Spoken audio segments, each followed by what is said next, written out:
Нэхэл.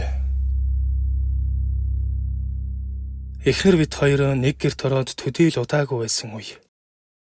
Хин хинэн залуухны дээр амьдрал ахын боломж тийм ч сайнгүй ёстой л тэгээсээ эхлэнэ гэдэл зориглож билээ. Би апод борлуулагч хийж эхнэр хүний дэлгүүрт зогсоно. Ингээд л өдрийн бор хоногоо ямар тайч нэг болгоод л байлаа.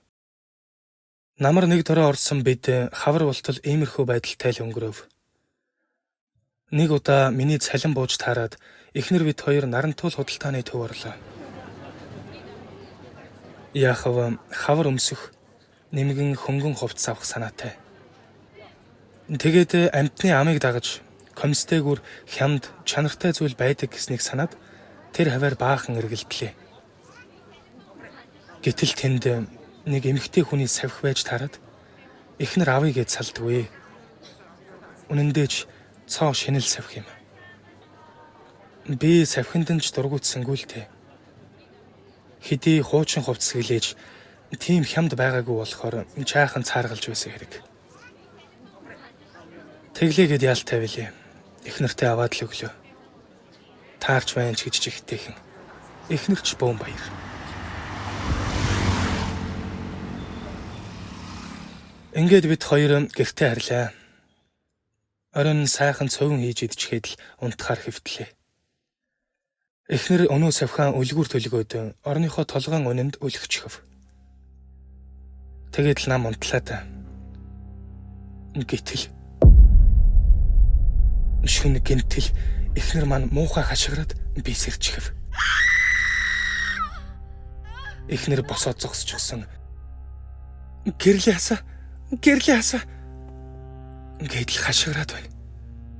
Би ч ухсгийж босоод л гэрлийн хасаалаа. Эхнэрийн царай гэж авах юм алга.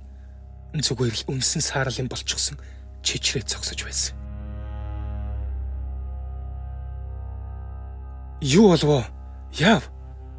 Гэвэл эхнэр чичирсэн гараараа өнөөх савхны зүг заагаад тэнд нэг хүн байсан гэж хэлээд л ойлцгав. Би ч яах учраа олохгүй аргадаж гуйж байж арай хийж тавшруулсан. Тэгээд гэрлийн унтраалгүй суусаар өглөө болголоо. Эхнэр маань угаасаа унтах шинж байгаагүй. Харин өглөө болсон хойно багахан тайвшраад ингэж ярьдаг байгаа. Шүн үснээс хүн татаад байх шиг болоод сэрчихсэн. Тэгэхэд харсан чинь өнөөх савхийг өмсчихсэн үзээрийн дүртэй цус нүжинтэй холилдсон эмэгтэй хүн толгой дээрээс тонгоогоо зогсож байсан. Тэгээд л орилж босоод чамайг дуудсан. Би бүр хэлэх үг олдсонгүй. За нэг л болохгүй юм боллоо доо гэж бодоод эхнэрээ дагуулсаар гандан орсон. Зурхаач гэсэн хаягтай нэг түц шиг юмд яваад таларлаа. Учир явдлаа хэлсний хойно уг зурхаач маань шоо хайж хэсэг болоод за би бол мэдэх зүйл биш байна. Харин та хоёрт нэг сайн хүн зааж өгье. Ингээд нэг ламыг зааж өгöd гаргав. Харин өнөөх лам нь үнэхээр сайн хүн байж билээ.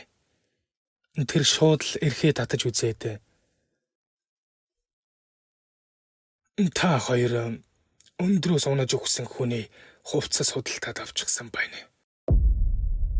Хөөрхий сүнсэн хорогдчихэ. Өндөр хүн байшингийн оройд гараад наад хувцсыг нь шидчих. Хорогдсон сүнсэнд өөхөх үеийнх нь айцыг мэдрүүлж байж тарж авахгүй болохгүй нэ. Хайх явдалгүй. Би эндээс ном айлтана. Нар жаргахын яг өмнө шидчихээрэй гэж байна шүү. Бид хоёр бүр чихээр хайж ламынхаас яарсаар л гарлаа.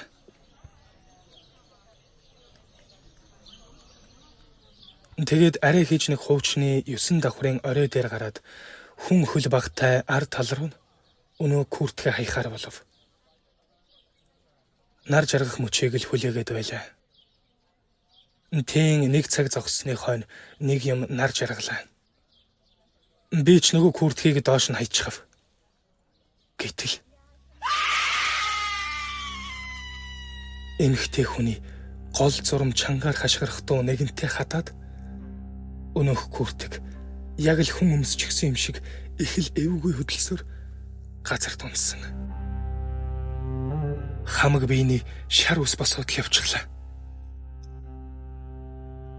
Тэр лам уг нь хэлэхдээ өндрөөс шийдсэний хойно гэмгүй болчихно. Тэр хувцсан буцааж аваад өмссөн ч болно гэсэн. Гэсэн ч бид яаж тэгж зүрхлэх вүлээ? Тэр чигт нь хайчхаад л харсан да. Үнэхээр л өгсөн хүний сүнс хорогддгоо гэж үний юм шиг байна лээ.